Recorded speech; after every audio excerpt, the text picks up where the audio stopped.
पाहुयात पुढची बातमी। कर्जमाफीसाठी स्वाभिमानीने रास्ता रोको आंदोलन केलंय। मुंबई नागपूर राष्ट्रीय महामार्ग रोखून धरला। बुलढाणा जिल्ह्यामध्ये शेतकऱ्यांच्या कर्जमाफीसाठी स्वाभिमानी शेतकरी संघटनेकडून मुंबई नागपूर राष्ट्रीय महामार्ग रोखून धरण्यात आला।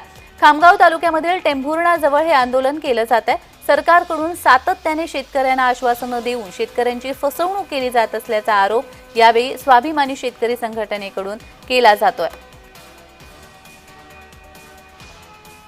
तर याचाच आढावा घेतलेला आहे आमचे प्रतिनिधी प्रफुल्ल खंदारे यांनी। पाहूया। आज स्वाभिमानी शेतकरी संघटनेनं मुंबई नागपूर राष्ट्रीय महामार्गावर आंदोलन केलेलं आहे। शेतकऱ्यांच्या विविध मागण्या घेऊन सातत्यानं निवेदनं देऊन सुद्धा सरकार ऐकत नसल्याने अखेर या मुंबई नागपूर राष्ट्रीय महामार्गावर खामगावातील टेंभुर्णा गावाजवळ आंदोलन केलं जात आहे। स्वाभिमानीचे जिल्हाध्यक्ष अमोल पाटील त्यांना विचारा, भाऊ काय नेमकी वारंवार आपल्याला आंदोलन करायची गरज पडते? खऱ्या अर्थानं या सरकारला लाज वाटली पाहिजे। वारंवार आंदोलन करतो याचा अर्थ असा नाही आम्हाला काही शौक नाही आंदोलन करायचा। आम्हाला आंदोलन का करणे मुळात गरज का पडते? आम्ही वारंवार यांना सांगतो की आमचे पीक विम्याचे पैसे द्या, आमची कर्जमुक्ती करा, आम्हाला अतिवृष्टीचे पैसे द्या। पण एक महिना केवायसी नंबर विशिष्ट क्रमांक करून म्हणजे केवायसी झाली तरी अजून एक महिना झाली आमचे अतिवृष्टीचे पैसे जमा नाही।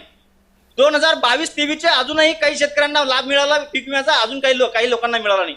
म्हणजे फक्त बोलाचाच भात आणि बोलाचीच कडी या सरकारचा आहे। महाराष्ट्र राज्याचे अर्थमंत्री आहेत आणि मुख्यमंत्री उपमुख्यमंत्री आहेत अजितदादा, हे यांना सलग 3-4 वेळेचा अनुभव आहे की यांना माहित आहे की बा आपल्या सरकारच्या तिजोरीत काही नाही आहे, तरी खोटं आश्वासन देऊन कर्जमुक्तीची घोषणा केली। आता कर्जमुक्तीची घोषणा केल्यानंतर तुमचं काम होतं की कर्जमुक्ती करणे, पण आता म्हणतात की बा सगळे सोंग होतात, पैशाचं सोंग होत नाही। मग तुम्ही सांगा आम्हाला, जर पैशाचं सोंगच होत नाही तर तुमच्याजवळ एवढी मोठी महाराष्ट्राची राज्याची तिजोरी आहे, त्या तिजोरीत तुमचं पैसा सोंगत नाही, मग आम्ही कसं करायचं? आम्ही कुठून पैसे आणायचे? हा एक सवाल आहे माझा अजितदादा। पुढची भूमिका काय?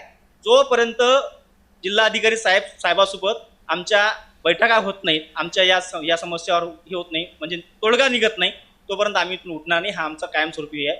अधिकारी शेतकऱ्यांच्या खात्यामध्ये आलेल्या शासकीय अनुदानाचे पैसे परस्पर कर्ज खात्यामध्ये वळते करतात। त्याचबरोबर सरकारकडून देखील शेतकऱ्यांच्या तोंडाला पाने फुटण्याचा प्रकार सातत्याने केला जातो। त्यामुळे जोपर्यंत जिल्हाधिकारी स्वतः येऊन या संपूर्ण प्रकरणी चर्चा करणार नाही तोपर्यंत हे रास्ता रोको मागे घेतला जाणार नाही, अशी ठोस भूमिका जी आहे स्वाभिमानी शेतकरी संघटनेकडून घेण्यात आली आहे। प्रफुल्ल खंदारे, जय महाराष्ट्र न्यूज, बुलढाणा।